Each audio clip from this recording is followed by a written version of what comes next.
എല്ലാവർക്കും നമസ്കാരം. ഇന്ന് നമ്മൾ ഡിസ്കസ് ചെയ്യാനായിട്ട് പോകുന്നത് SNGO first semester social formation in world ഹിസ്റ്ററിയിലെ ബ്ലോക്ക് 5-ലുള്ള ഇമ്പോർട്ടൻ്റ് ആയിട്ടുള്ള ക്വസ്റ്റ്യൻസ് ആണ്.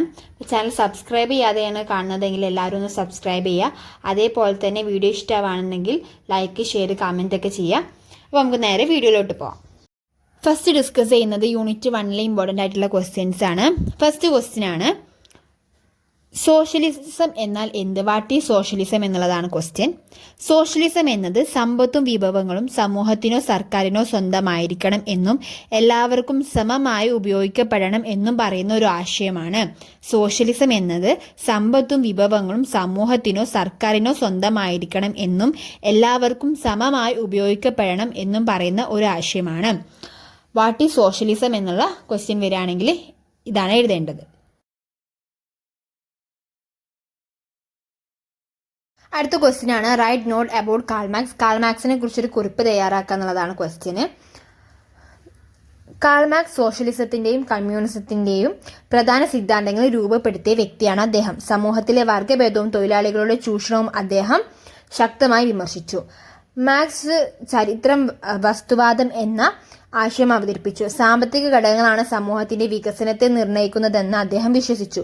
കൂടാതെ സമൂഹം 2 പ്രധാന വർഗങ്ങളായി വിഭജിച്ചിരിക്കുന്നു, സമ്പന്നർ, തൊഴിലാളികൾ എന്നിങ്ങനെ 2 വർഗങ്ങളായി വിഭജിച്ചിരിക്കുന്നു എന്ന് അദ്ദേഹം പറഞ്ഞു. അദ്ദേഹത്തിന്റെ പ്രധാന കൃതി ദാസ് ക്യാപിറ്റൽ ആണ്. ഫ്രീഡറിക് എംഗൽസിനൊപ്പം കമ്മ്യൂണിസ്റ്റ് മാനിഫെസ്റ്റോ രചിക്കുകയും ചെയ്തു. തൊഴിലാളികൾ ഒരുമിച്ച് പോരാടുമ്പോൾ സമത്വമുള്ള ഒരു വർഗരഹിത സമൂഹം സൃഷ്ടിക്കാമെന്ന് മാർക്സ് വിശ്വസിച്ചു. ചുരുക്കത്തിൽ സമത്വവും തൊഴിലാളികളുടെ അവകാശങ്ങളും മുൻനിർത്തി സോഷ്യലിസത്തിന്റെ അടിസ്ഥാന ആശയങ്ങൾ വികസിപ്പിച്ച മഹത്തായ ചിന്തകനാണ് കാൾ മാർക്സ്. ഇത്രയും കാര്യങ്ങളാണ് കാൾമാക്സിനെ കുറിച്ചൊരു റൈറ്റ് നോട്ട് അബൌട്ട് കാൾമാക്സ് എന്നുള്ളൊരു ക്വസ്റ്റ്യൻ വരികയാണെങ്കിൽ എഴുതേണ്ടത്. ഇത്രയും കാര്യങ്ങളാണ് എഴുതേണ്ടത്. ഇനി ഡിസ്കസ് ചെയ്യാനായിട്ട് പോകുന്ന മൂന്നാമത്തെ ക്വസ്റ്റ്യൻ ആണ്, Karl Marx political idea include 3 theories explain it എന്നാണ് പറയുന്നത്.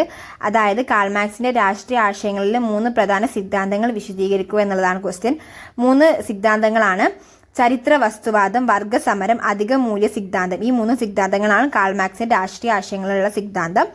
ഇതിൽ ചരിത്ര വസ്തുവാദം എന്ന് പറഞ്ഞാൽ സമൂഹത്തിന്റെ വികസനം സാമ്പത്തിക ഘടകങ്ങളാൽ നിർണ്ണയിക്കപ്പെടുന്നു എന്നതാണ് ഈ സിദ്ധാന്തം. ഉൽപാദന രീതികളും സാമ്പത്തിക ബന്ധങ്ങളും സമൂഹത്തിന്റെ ഘടനയും മാറ്റങ്ങളും നിർണ്ണയിക്കുന്നു. അപ്പം എന്താണ് ചരിത്ര വസ്തുവാദ സിദ്ധാന്തം പറയുന്നത്?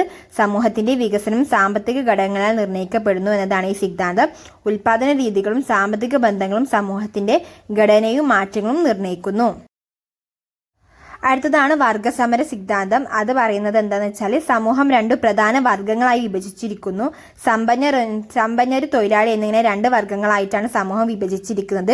ഇവർക്കിടയിലെ സംഘർഷമാണ് ചരിത്രത്തിലെ പ്രധാന ചാലക ശക്തി എന്ന് മാർക്സ് വിശ്വസിച്ചു. അപ്പം വർഗസമര സിദ്ധാന്തം പറയുന്നത് സമൂഹം 2 പ്രധാന വർഗങ്ങളായി വിഭജിക്കപ്പെട്ടിരിക്കുന്നു, സമ്പന്നരെന്നും തൊഴിലാളികളെന്നും.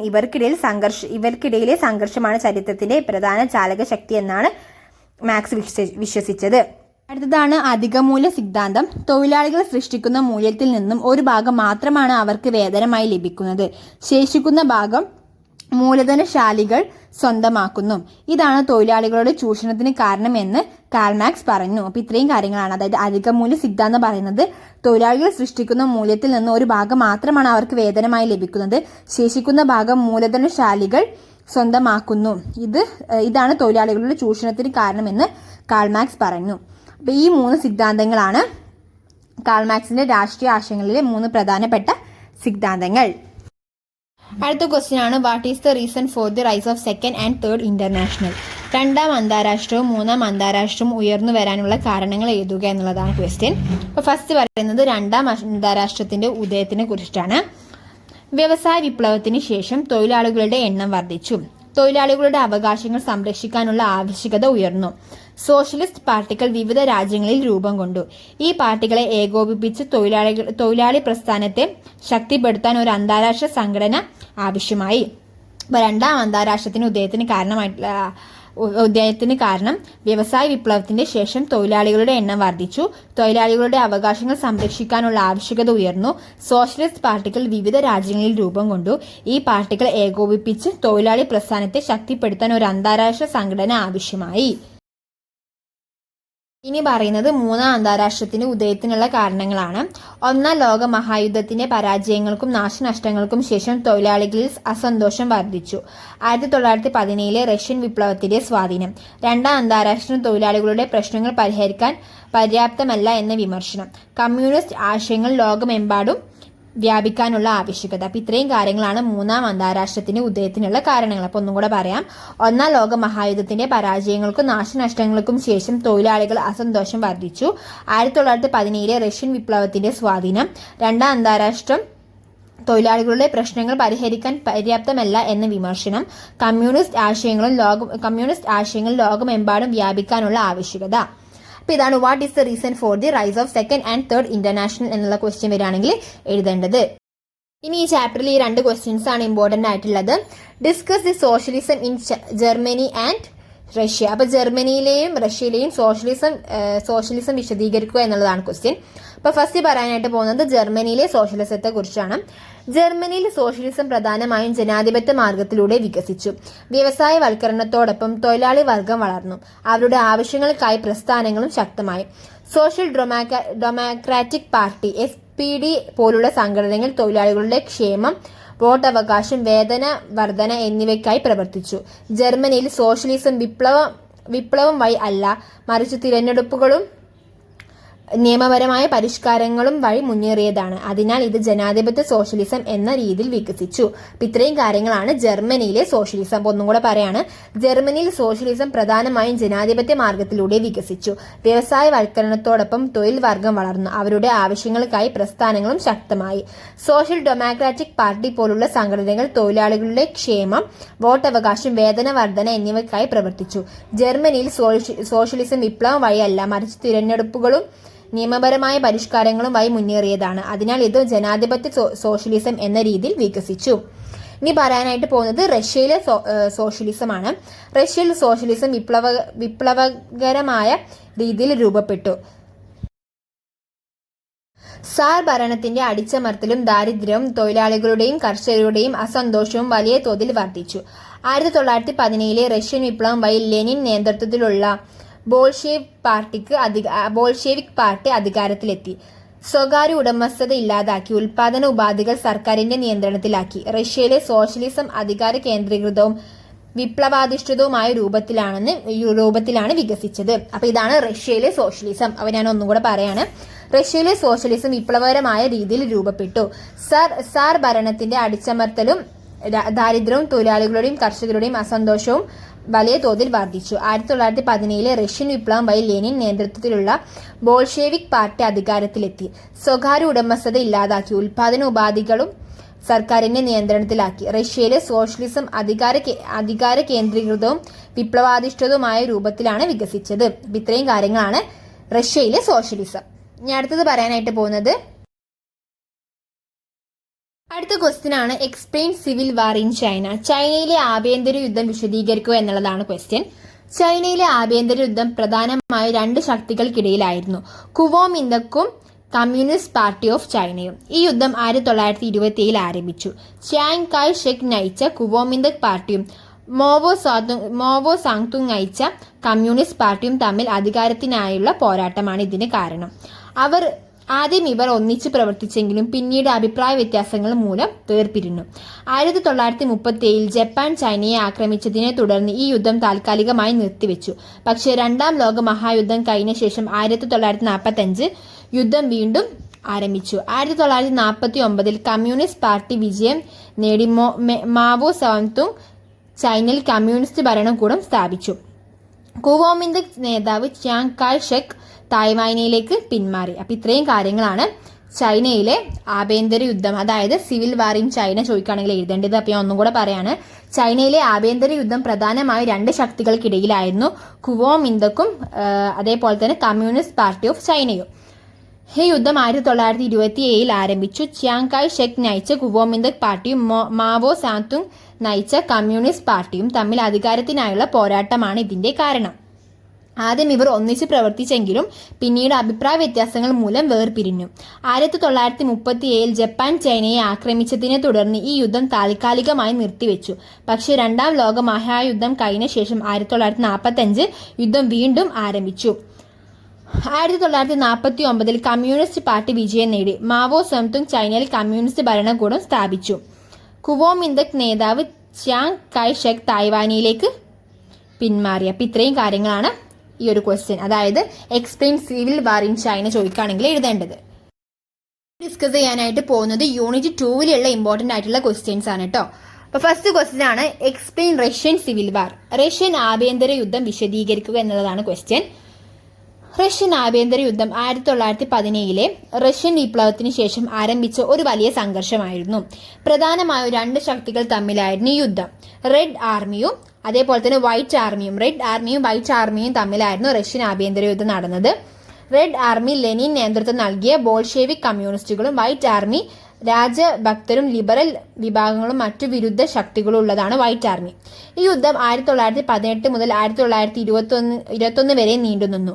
ബോൾഷെവിക്കുകൾ സോഷ്യലിസ്റ്റ് ഭരണകൂടം സ്ഥാപിക്കാൻ ശ്രമിച്ചപ്പോൾ വൈറ്റ് ആർമി അതിനെ എതിർത്തു. യുദ്ധകാലത്ത് വിദേശ രാജ്യങ്ങൾ വൈറ്റ് ആർമിക്ക് പിന്തുണ നൽകി. എന്നാൽ ശക്തമായ സംഘടനയും നേതൃത്വം ഉണ്ടായതിനാൽ റെഡ് ആർമി വിജയിച്ചു. 1921 യുദ്ധം അവസാനിക്കുകയും ബോൾഷെവിക്കുകൾ വിജയിക്കുകയും ചെയ്തു. ഇതോടെ റഷ്യയിൽ കമ്മ്യൂണിസ്റ്റ് ഭരണകൂടം ഉറപ്പാകുകയും പിന്നീട് 1922 സോവിയറ്റ് യൂണിയൻ രൂപം കൊള്ളുകയും ചെയ്തു. അപ്പോൾ ഇത്രയും കാര്യങ്ങളാണ് റഷ്യൻ ആഭ്യന്തര യുദ്ധം. ഒന്നുകൂടെ പറയാം.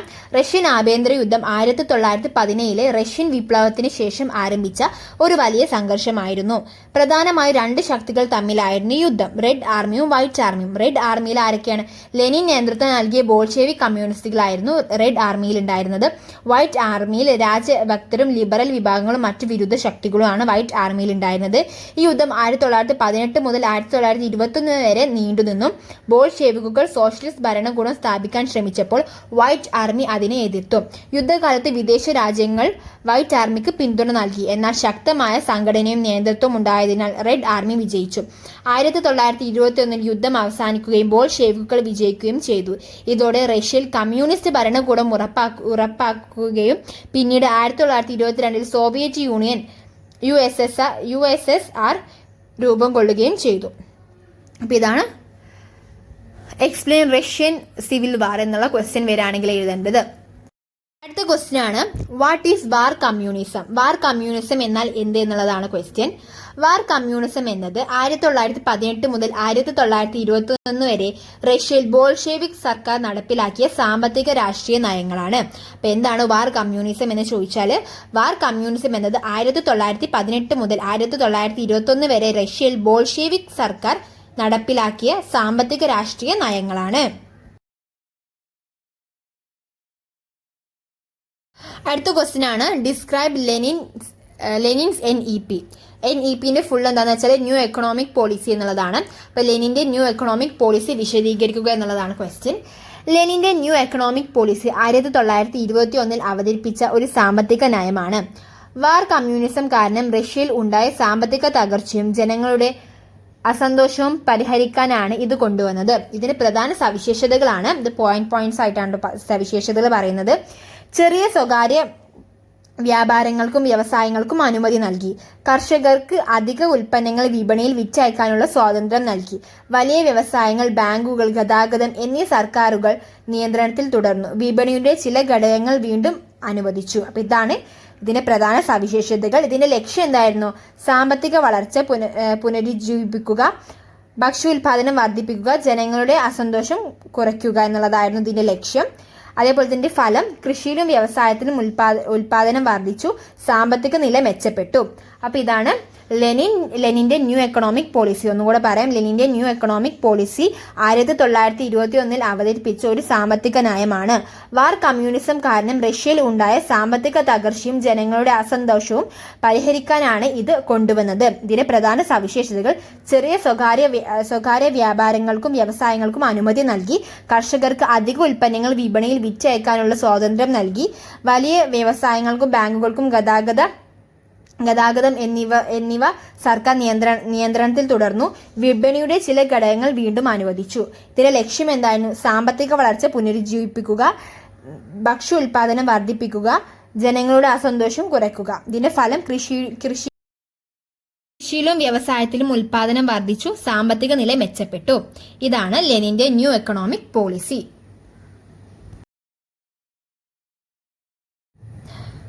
അടുത്ത ക്വസ്റ്റ്യൻ ആണ് discuss great leap forward. Great leap forward വിശദീകരിക്കുക എന്നുള്ളതാണ് ക്വസ്റ്റ്യൻ. ഗ്രേറ്റ് ലീപ്പ് ഫോർവേഡ് എന്നത് 1958 മുതൽ 1962 വരെ ചൈനയിൽ മാവോ സേതുങ് ആരംഭിച്ച ഒരു സാമ്പത്തിക സാമൂഹിക പ്രസ്ഥാനമാണ്. ചൈനയെ വേഗത്തിൽ ഒരു വ്യവസായ രാഷ്ട്രമാക്കുകയും കൃഷിയിലും വ്യവസായത്തിലും വലിയ പുരോഗതി കൈവരിക്കുകയാണ് ഇതിന്റെ പ്രധാന ലക്ഷ്യം. ഇതിന്റെ പ്രധാന സവിശേഷതകൾ എന്തൊക്കെയാന്ന് വെച്ചാൽ കൃഷിയെ പീപ്പിൾസ് കമ്മ്യൂണുകൾ ആയി കൂട്ടിച്ചേർത്തു, ഗ്രാമങ്ങളിൽ ചെറിയ ഇരുമ്പ് ഉൽപാദന യൂണിറ്റുകൾ ആരംഭിച്ചു, സ്വകാര്യ സ്വത്തവകാശം വളരെ കുറച്ചു, വലിയ തോതിൽ കൂട്ടായ്മ അടിസ്ഥാനത്തിലുള്ള ഉൽപാദനം നടപ്പാക്കി. ഇതിന്റെ ലക്ഷ്യം ചൈനയുടെ വ്യവസായവും കൃഷിയും വേഗത്തിൽ വികസിപ്പിക്കുക, പാശ്ചാത്യ രാജ്യങ്ങളെ പിന്തുടരുക.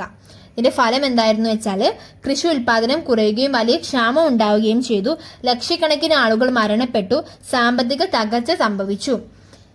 ഇതാണ് ഗ്രേറ്റ് ലീപ്പ് ഫോർവേഡ്. എന്താണെന്ന് ചോദിച്ചാൽ എഴുതേണ്ടത് ഗ്രേറ്റ് ലീപ്പ് ഫോർവേഡ് എന്നത് 1958 മുതൽ 1962 വരെ ചൈനയിൽ മാവോ സേതുങ് ആരംഭിച്ച ഒരു സാമ്പത്തിക സാമൂഹിക പ്രസ്ഥാനമാണ്. ചൈനയെ വേഗത്തിൽ ഒരു വ്യവസായ രാഷ്ട്രമാക്കുകയും കൃഷിയിലും വ്യവസായത്തിലും വലിയ പുരോഗതി കൈവരിക്കുകയുമാണ് ഇതിന്റെ പ്രധാന ലക്ഷ്യം. ഇതിന്റെ പ്രധാന സവിശേഷതകൾ എന്തൊക്കെയാ വെച്ചാൽ കൃഷിയെ പീപ്പിൾസ് കമ്മ്യൂണുകളായി കൂട്ടിച്ചേർത്തു, ഗ്രാമങ്ങളിൽ ചെറിയ ഇരുമ്പ് ഉൽപാദന യൂണിറ്റുകൾ ആരംഭിച്ചു, സ്വകാര്യ സ്വത്തവകാശം വളരെ കുറച്ചു, വലിയ തോതിൽ കൂട്ടായ്മ അടിസ്ഥാനത്തിൽ ഉൽപാദനം നടപ്പാക്കിയതിന്റെ ലക്ഷ്യം ചൈനയുടെ വ്യവസായവും കൃഷിയും വേഗത്തിൽ വികസിപ്പിക്കുക, പാശ്ചാത്യ രാജ്യങ്ങളെ പിന്തുടരുക. ഇതിന്റെ ഫലം കൃഷി ഉൽപാദനം കുറയുകയും വലിയ ക്ഷാമം ഉണ്ടാവുകയും ചെയ്തു, ലക്ഷക്കണക്കിന് ആളുകൾ മരണപ്പെട്ടു, സാമ്പത്തിക തകർച്ച സംഭവിച്ചു. ഇതാണ് ഗ്രേറ്റ് ലീപ്പ് ഫോർവേഡിന്റെ ഫലം.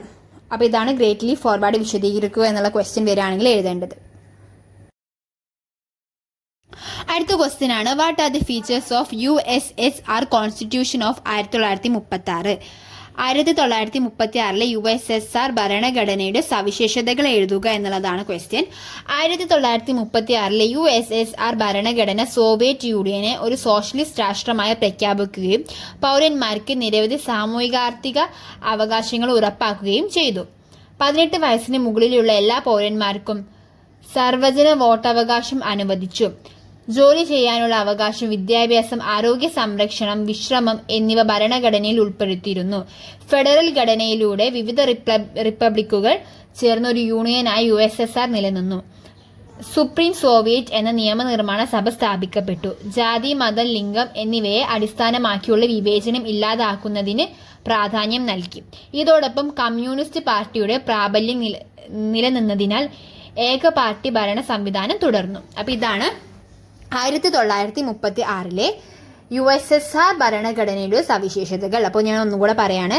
1936 USSR ഭരണഘടന സോവിയറ്റ് യൂണിയനെ ഒരു സോഷ്യലിസ്റ്റ് രാഷ്ട്രമായി പ്രഖ്യാപിക്കുകയും പൗരന്മാർക്ക് നിരവധി സാമൂഹികാർത്തിക അവകാശങ്ങൾ ഉറപ്പാക്കുകയും ചെയ്തു. 18 വയസ്സിന് മുകളിലുള്ള എല്ലാ പൗരന്മാർക്കും വോട്ടവകാശം അനുവദിച്ചു. ജോലി ചെയ്യാനുള്ള അവകാശം, വിദ്യാഭ്യാസം, ആരോഗ്യ സംരക്ഷണം, വിശ്രമം എന്നിവ ഭരണഘടനയിൽ ഉൾപ്പെടുത്തിയിരുന്നു. ഫെഡറൽ ഘടനയിലൂടെ വിവിധ റിപ്പബ്ലിക്കുകൾ ചേർന്ന ഒരു യൂണിയനായി USSR നിലനിന്നു. സുപ്രീം സോവിയറ്റ് എന്ന നിയമനിർമ്മാണ സഭ സ്ഥാപിക്കപ്പെട്ടു. ജാതി, മത, ലിംഗം എന്നിവയെ അടിസ്ഥാനമാക്കി വിവേചനം ഇല്ലാതാക്കുന്നതിന് പ്രാധാന്യം നൽകി. ഇതോടൊപ്പം കമ്മ്യൂണിസ്റ്റ് പാർട്ടിയുടെ പ്രാബല്യം നിലനിന്നതിനാൽ ഏക പാർട്ടി ഭരണ സംവിധാനവും തുടർന്നു. Development in the post Mao എറ എന്നുള്ളതാണ് ക്വസ്റ്റ്യൻ. പോസ്റ്റ് മാവോ കാലഘട്ടത്തിലെ വികസനം വിശദീകരിക്കുക എന്നുള്ളതാണ് ക്വസ്റ്റ്യൻ. 1976 മാവോ സേതുങ് മരിച്ചതിനു ശേഷം ചൈനയിൽ പുതിയ നേതൃത്വം രൂപപ്പെട്ടു. പ്രത്യേകിച്ച് ഡെങ് ഷിയോവോപിങ്ങിന്റെ നേതൃത്വത്തിൽ വലിയ മാറ്റങ്ങൾ നടന്നു. ഈ കാലഘട്ടത്തിൽ ചൈന സോഷ്യലിസ്റ്റ് സംവിധാനത്തോടൊപ്പം വിപണി ഘടകങ്ങളും ഉൾക്കൊണ്ട സാമ്പത്തിക പരിഷ്കാരങ്ങൾ ആരംഭിച്ചു. കൃഷിയിൽ ഹൗസ് ഹോൾഡ് റെസ്പോൺസിബിലിറ്റി സിസ്റ്റം കൊണ്ടുവന്നു. ഇതിലൂടെ കർഷകർക്ക് അവരുടെ ഉൽപാദനത്തിന് കൂടുതൽ നിയന്ത്രണം ലഭിച്ചു. വ്യവസായ മേഖലയിലും സ്വകാര്യ മേഖലയ്ക്ക് കൂടുതൽ അവസരങ്ങൾ അനുവദിച്ചു. വിദേശ നിക്ഷേപം ആകർഷിക്കാൻ സ്പെഷ്യൽ എക്കണോമിക് സോണുകൾ സ്ഥാപിച്ചു. ഇതിനാൽ ഉൽപാദനം വർദ്ധിക്കുകയും സമ്പദ്വ്യവസ്ഥ വേഗത്തിൽ വളരുകയും ചെയ്തു. ദാരിദ്ര്യം കുറയ്ക്കുകയും ജീവിത നിലവാരം മെച്ചപ്പെടുകയും ചെയ്തു. എന്നാൽ സമ്പത്തിന്റെ അസമത്വവും നഗര-ഗ്രാമ വ്യത്യാസം വർദ്ധിച്ചതും ശ്രദ്ധേയമാണ്. ഇതാണ് പോസ്റ്റ് മാവോ കാലഘട്ടത്തിലെ വികസനം. ഇത്രയും കാര്യങ്ങളാണ്. ക്വസ്റ്റ്യൻ ആണ് what is Tiananmen square of 1989. 1989 ചൈനയിൽ നടന്ന ഒരു ജനാധിപത്യ സമരം, അത് സർക്കാർ ശക്തി പ്രയോഗത്തോടെ അടിച്ചമർത്തിയ സംഭവമാണ് തിയാൻമാൻ സ്ക്വയർ എന്ന് പറയുന്നത്. ഇത് എന്തിനു വേണ്ടിയിട്ടായിരുന്നു എന്ന് വെച്ചാൽ 1989 ഏപ്രിൽ മുതൽ ജൂൺ വരെ വിദ്യാർത്ഥികളും സാധാരണ ജനങ്ങളും ജനാധിപത്യം, സ്വാതന്ത്ര്യം, പരിഷ്കാരങ്ങൾ എന്നിവ ആവശ്യപ്പെട്ടു. സർക്കാർ മാർഷൽ ലോ പ്രഖ്യാപിച്ചു. ജൂൺ 4, 1989 സൈന്യം സമരം ബലമായി അടിച്ചമർത്തി. നിരവധി പേർ കൊല്ലപ്പെടുകയും പരിക്കേൽക്കുകയും ചെയ്തു. ഇതാണ് what is Tiananmen Square of 1989 എന്നുള്ള ക്വസ്റ്റ്യൻ വരികയാണെങ്കിൽ എഴുതേണ്ടത്. ഇനി ഡിസ്കസ് ചെയ്യാനായിട്ട് പോകുന്നത് യൂണിറ്റ് 3 ഇമ്പോർട്ടൻറ്റ് ക്വസ്റ്റ്യൻസ് ആണ്. ഫസ്റ്റ് ക്വസ്റ്റ്യൻ ആണ് discuss the independence of Singapore. സിംഗപ്പൂരിന്റെ സ്വാതന്ത്ര്യം വിശദീകരിക്കുക എന്നുള്ളതാണ് ക്വസ്റ്റ്യൻ. 1965 ആഗസ്റ്റ് 9 നടന്ന ഇൻഡിപെൻഡൻസ് ഓഫ് സിംഗപ്പൂരിന്റെ ചരിത്രത്തിലെ പ്രധാന വഴിത്തിരിവാണ്. ആദ്യം ബ്രിട്ടീഷ് അധീനതയിലായിരുന്ന സിംഗപ്പൂർ 1963 മലേഷ്യയുമായി ചേർന്നു. എന്നാൽ സാമ്പത്തിക, രാഷ്ട്രീയ, ജാതി പ്രശ്നങ്ങൾ മൂലം രണ്ടു പ്രദേശങ്ങൾക്കിടയിൽ സംഘർഷം വർദ്ധിച്ചു. ഇതിന്റെ ഫലമായി 1965 സിംഗപ്പൂർ മലേഷ്യയിൽ നിന്ന് വേർപെട്ട് ഒരു സ്വതന്ത്ര രാഷ്ട്രമാക്കി പ്രഖ്യാപിച്ചു. ഈ സമയത്ത് പ്രധാനമന്ത്രിയായിരുന്ന ലീ ക്വാൻ യോ രാജ്യത്തെ ശക്തമായ നേതൃത്വത്തോടെ മുന്നോട്ട് കൊണ്ടുപോയി. സ്വാതന്ത്ര്യത്തിന് ശേഷം സിംഗപ്പൂർ വേഗത്തിൽ സാമ്പത്തികവും വ്യവസായികവുമായി വളർച്ച കൈവരിച്ചു. ഇന്ന് അത് ലോകത്തിലെ പ്രധാന സാമ്പത്തിക കേന്ദ്രങ്ങളിൽ ഒന്നായി മാറിയിരിക്കുന്നു. അപ്പോൾ ഇതാണ് ഇൻഡിപെൻഡൻസ് ഓഫ് സിംഗപ്പൂർ എന്നുള്ള ക്വസ്റ്റ്യൻ വരാണെങ്കിൽ എഴുതേണ്ടത്. ഒന്നുകൂടെ പറയാം. 1965 ആഗസ്റ്റ് 9 നടന്ന ഇൻഡിപെൻഡൻസ് ഓഫ് സിംഗപ്പൂരിന്റെ ചരിത്രത്തിലെ പ്രധാന വഴിത്തിരിവാണ്. ആദ്യം ബ്രിട്ടീഷ് അധീനതയിലായിരുന്ന സിംഗപ്പൂർ 1963 മലേഷ്യയുമായി ചേർന്നു. എന്നാൽ സാമ്പത്തിക, രാഷ്ട്രീയ, ജാതി പ്രശ്നങ്ങൾ മൂലം രണ്ട് പ്രദേശങ്ങൾക്കിടയിലും സംഘർഷം വർദ്ധിച്ചു. ഇതിന്റെ ഫലമായി 1965 സിംഗപ്പൂർ മലേഷ്യയിൽ നിന്ന് വേർപെട്ട് ഒരു സ്വതന്ത്ര രാഷ്ട്രമായി പ്രഖ്യാപിച്ചു. ഈ സമയത്ത് പ്രധാനമന്ത്രിയായിരുന്ന ലീ ക്വാൻ യോ രാജ്യത്തെ ശക്തമായ നേതൃത്വത്തോടെ മുന്നോട്ട് കൊണ്ടുപോയി. സ്വാതന്ത്ര്യത്തിന് ശേഷം സിംഗപ്പൂർ വേഗത്തിൽ സാമ്പത്തികവും വ്യവസായികവുമായി വളർച്ച കൈവരിച്ചു. ഇന്ന് അത് ലോകത്തിലെ പ്രധാന സാമ്പത്തിക കേന്ദ്രങ്ങളിൽ ഒന്നായി മാറിയിരിക്കുന്നു. അടുത്ത ക്വസ്റ്റ്യൻ ആണ് explain Sukarno's role in Indonesia. ഇന്തോനേഷ്യയിൽ സുകർണോയുടെ പങ്ക് വിശദീകരിക്കുക എന്നുള്ളതാണ് ക്വസ്റ്റ്യൻ. സുകർണോ ഇന്തോനേഷ്യയുടെ സ്വാതന്ത്ര്യ സമരത്തിൽ പ്രധാന നേതാവും രാജ്യത്തിന്റെ ആദ്യ പ്രസിഡന്റുമായിരുന്നു. ഡച്ച് കോളനിയാൽ ഭരണത്തിനെതിരെ ജനങ്ങളെ ഏകീകരിച്ച് 1945 ഇന്തോനേഷ്യയുടെ സ്വാതന്ത്ര്യം പ്രഖ്യാപിക്കുന്നതിൽ അദ്ദേഹം നിർണായക പങ്ക് വഹിച്ചു. ദേശീയത, മതം, കമ്മ്യൂണിസം എന്നിവ ഏകീകരിക്കുന്ന നാസ്കോം എന്ന ആശയം അദ്ദേഹം മുന്നോട്ട് വെച്ചു. രാജ്യത്ത് സ്ഥിരത ഉറപ്പാക്കാൻ ഗൈഡഡ് ഡെമോക്രസി എന്ന ഭരണരീതിയും അവതരിപ്പിച്ചു. അന്താരാഷ്ട്ര തലത്തിൽ മറ്റ് രാജ്യങ്ങളുമായി സഹകരണം വർദ്ധിപ്പിക്കാൻ നോൺ അലൈൻഡ് മൂവ്മെന്റിൽ സജീവ പങ്ക് വഹിച്ചു. ഇങ്ങനെ ഇന്തോനേഷ്യയുടെ രാഷ്ട്ര നിർമ്മാണത്തിലും രാഷ്ട്രീയ വികസനത്തിലും സുകർണോയുടെ പങ്ക് വളരെ പ്രധാനപ്പെട്ടതാണ്. അപ്പോൾ ഇതാണ് explain Sukarno's role in Indonesia എന്നുള്ള ക്വസ്റ്റ്യൻ വരികയാണെങ്കിൽ എഴുതേണ്ടത്. ക്വസ്റ്റ്യൻ ആണ് explain freedom movement in South Africa and Kenya. ദക്ഷിണാഫ്രിക്കയിലെയും കെനിയയിലെയും സ്വാതന്ത്ര്യ സമരം വിശദീകരിക്കുക എന്നുള്ളതാണ് ക്വസ്റ്റ്യൻ. ഫസ്റ്റ് പറയുന്നത് ദക്ഷിണാഫ്രിക്കയിലെ സ്വാതന്ത്ര്യ സമരമാണ്. സൗത്ത് ആഫ്രിക്കയിൽ സ്വാതന്ത്ര്യ സമരം പ്രധാനമായും അപ്പർത്തൈഡ് എന്ന വർഗവിഭജന നയത്തിനെതിരെയായിരുന്നു. വെള്ളക്കാരുടെ ആധിപത്യത്തെ എതിർത്തുകൊണ്ട് കറുത്തവർ ഉൾപ്പെടെയുള്ള ജനങ്ങൾ സമരം നടത്തി. ആഫ്രിക്കൻ നാഷണൽ കോൺഗ്രസ് ഈ സമരത്തിന് നേതൃത്വം നൽകി. നെൽസൺ മണ്ടേല പ്രധാന നേതാവായിരുന്നു. വർഷങ്ങളായുള്ള സമരത്തിന് ശേഷം 1994 അപ്പർത്തൈഡ് അവസാനിക്കുകയും ജനാധിപത്യ ഭരണം സ്ഥാപിക്കുകയും ചെയ്തു. ഇതാണ് ദക്ഷിണാഫ്രിക്കയിലെ സ്വാതന്ത്ര്യ സമരം. ഇനി പറയാനായിട്ട് പോകുന്നത് കെനിയയിലെ സ്വാതന്ത്ര്യ സമരമാണ്. കെനിയയിൽ സ്വാതന്ത്ര്യ സമരം ബ്രിട്ടീഷ് കൊളോണിയൽ ഭരണത്തിനെതിരെയായിരുന്നു. 1950കളിൽ നടന്ന മാവു അപ്രൈസിംഗ് ഈ സമരത്തിന്റെ പ്രധാന ഘടകമാണ്. നാട്ടുകാരായ കർഷകരും യോദ്ധാക്കളും ഭൂമി തിരികെ നേടാൻ പോരാടി. ജോമോ കെനിയാത്ത സമരത്തിന്റെ പ്രധാന നേതാവായിരുന്നു. ഒടുവിൽ 1963 കെനിയക്ക് സ്വാതന്ത്ര്യം ലഭിച്ചു. ഇതാണ് കെനിയയുടെ സ്വാതന്ത്ര്യ സമരം. കെനിയയിലെ സ്വാതന്ത്ര്യ സമരം ബ്രിട്ടീഷ് കൊളോണിയൽ ഭരണത്തിനെതിരെയായിരുന്നു. 1950കളിൽ നടന്ന മാവു അപ്രൈസിംഗ് ഈ സമരത്തിന്റെ പ്രധാന ഘടകമാണ്. നാട്ടുകാരായ കർഷകരും യോദ്ധാക്കളും ഭൂമി തിരികെ നേടാൻ പോരാടി. ജോമോ കെനിയാത്ത സമരത്തിന്റെ പ്രധാന നേതാവായിരുന്നു. ഒടുവിൽ 1963 കെനിയക്ക് സ്വാതന്ത്ര്യം ലഭിച്ചു. ഇത്രയും കാര്യങ്ങളാണ് കെനിയയിലെ സ്വാതന്ത്ര്യ സമരം ചോദിച്ചാൽ എഴുതേണ്ടത്. അടുത്ത ക്വസ്റ്റ്യൻ ആണ് explain the rise of democracy in Japan and Congo. കോങ്കോയിലെയും ജപ്പാനിലെയും ജനാധിപത്യത്തിന്റെ ഉയർച്ചയെക്കുറിച്ച് വിശദീകരിക്കാനാണ് പറഞ്ഞിട്ടുള്ളത്.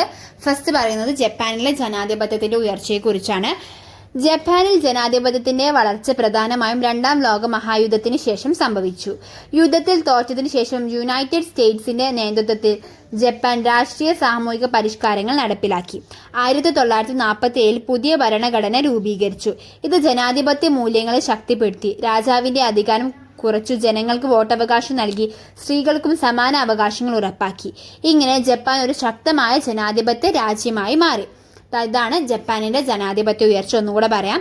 ജപ്പാനിൽ ജനാധിപത്യത്തിന്റെ വളർച്ച പ്രധാനമായും രണ്ടാം ലോക മഹായുദ്ധത്തിന് ശേഷം സംഭവിച്ചു. യുദ്ധത്തിന് തോറ്റതിനു ശേഷം യുണൈറ്റഡ് സ്റ്റേറ്റ്സിന്റെ നേതൃത്വത്തിൽ ജപ്പാനിൽ രാഷ്ട്രീയ സാമൂഹിക പരിഷ്കാരങ്ങൾ നടപ്പിലാക്കി. 1947 പുതിയ ഭരണഘടന രൂപീകരിച്ചു. ഇത് ജനാധിപത്യ മൂല്യങ്ങളെ ശക്തിപ്പെടുത്തി. രാജാവിന്റെ അധികാരം കുറച്ചു, ജനങ്ങൾക്ക് വോട്ടവകാശം നൽകി, സ്ത്രീകൾക്കും സമാന അവകാശങ്ങൾ ഉറപ്പാക്കി. ഇങ്ങനെ ജപ്പാൻ ഒരു ശക്തമായ ജനാധിപത്യ രാജ്യമായി മാറി. പറയുന്നത് കോങ്കോയുടെ ജനാധിപത്യത്തിന്റെ ഉയർച്ചയെ കുറിച്ചാണ്. ഡെമോക്രാറ്റിക് റിപ്പബ്ലിക് ഓഫ് കോങ്കോയിൽ ജനാധിപത്യത്തിന്റെ വളർച്ച വളരെ സങ്കീർണമായിരുന്നു. ഇത് ആദ്യം ബെൽജിയത്തിന്റെ കോളനി ആയിരുന്നു. 1960 സ്വാതന്ത്ര്യം ലഭിച്ചെങ്കിലും രാഷ്ട്രീയ അസ്ഥിരതയും ആഭ്യന്തര സംഘർഷങ്ങളും ഉണ്ടായി. പാട്രീസ് ലുമാംബ സ്വാതന്ത്ര്യത്തിന്റെ പ്രധാന നേതാവായിരുന്നു. പിന്നീട് ദീർഘകാല ഏകാധിപത്യ ഭരണം നിലനിന്നു.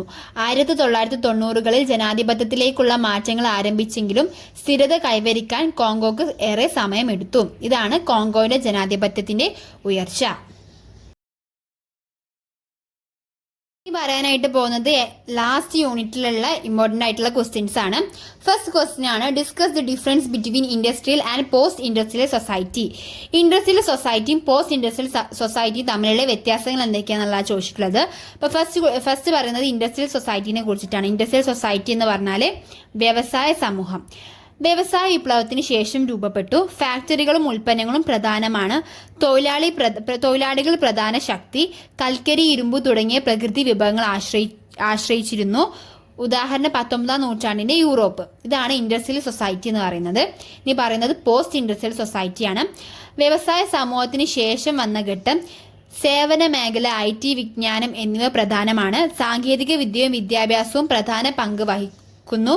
വിവരവും അറിവും മുഖ്യ വിഭവങ്ങളാണ്. ഉദാഹരണം ഇന്നത്തെ വികസിത രാജ്യങ്ങൾ. ഇതാണ് പോസ്റ്റ് ഇൻഡസ്ട്രിയൽ സൊസൈറ്റി. അപ്പോൾ ഇൻഡസ്ട്രിയൽ സൊസൈറ്റിയും പോസ്റ്റ് ഇൻഡസ്ട്രിയൽ സൊസൈറ്റിയും തമ്മിലുള്ള വ്യത്യാസം ഇതാണ് കേട്ടോ. പറയുന്നത് write a brief not of post industrial society. അതായത് വ്യവസായാനന്തര സമൂഹത്തെക്കുറിച്ച് വിശദീകരിക്കുക എന്നുള്ളതാണ് ക്വസ്റ്റ്യൻ. ആയി ബ്രീഫ് നോട്ട് എഴുതുക എന്നുള്ളതാണ് question. First, post industrial society എന്നത് വ്യവസായ സമ്പദ് വ്യവസ്ഥയിൽ നിന്ന് സേവന വിജ്ഞാന അധിഷ്ഠിത സമ്പദ് വ്യവസ്ഥയിലേക്കുള്ള മാറ്റത്തെ സൂചിപ്പിക്കുന്ന ആശയമാണ്.